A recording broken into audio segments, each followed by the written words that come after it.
प्रणाम दोस्तों। सुंदरकांड का एक सुंदर प्रसंग, अवश्य सोचने समझने लायक। मैं न होता तो क्या होता। अशोक वाटिका में जिस समय रावण क्रोध में भरकर तलवार लेकर सीता माँ को मारने के लिए दौड़ पड़ा, तब हनुमान जी को लगा कि इनकी तलवार छीनकर इसका सर काट लेना चाहिए।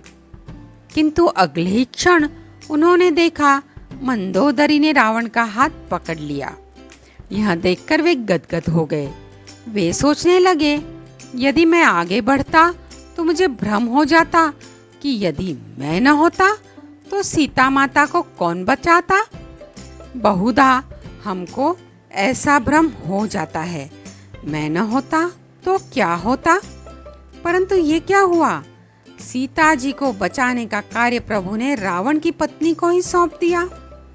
तब हनुमान जी समझ गए कि प्रभु जिससे जो कार्य लेना चाहते हैं वह उसी से लेते हैं।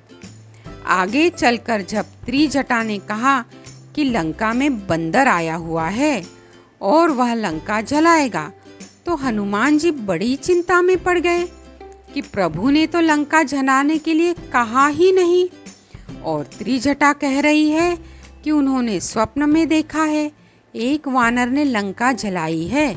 अब उन्हें क्या करना चाहिए। जैसी प्रभु की इच्छा। जब रावण के सैनिक तलवार लेकर हनुमान जी को मारने के लिए दौड़े, तो हनुमान जी ने अपने को बचाने के लिए तनिक भी चेष्टा नहीं की। और जब विभीषण ने आकर कहा कि दूत को मारना अनीति है, तो हनुमान जी समझ गए कि मुझे बचाने के लिए प्रभु ने यह उपाय भी कर दिया है।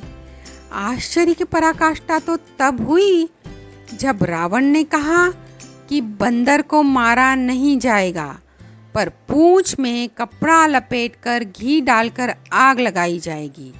तो हनुमान जी सोचने लगे कि लंका वाली त्रिजटा की बात सच थी, वरना लंका को जलाने के लिए मैं कहाँ से घी, तेल, कपड़ा लाता और कहाँ आग ढूंढता। पर वह प्रबंध भी आपने रावण से करा लिया।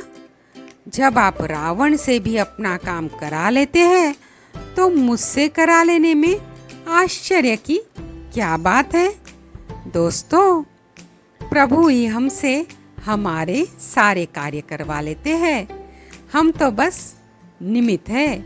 इसलिए कभी भी हमें ये न सोचना चाहिए कि मैं न होता तो क्या होता। चलिए प्रभु का शुक्रिया अदा कर विदा लेते हैं। हे प्रभु, मैं शुक्रिया करूं भी तेरा तो कहाँ तक करूं। मेरा सिर झुका कम, तेरा एहसान बहुत है।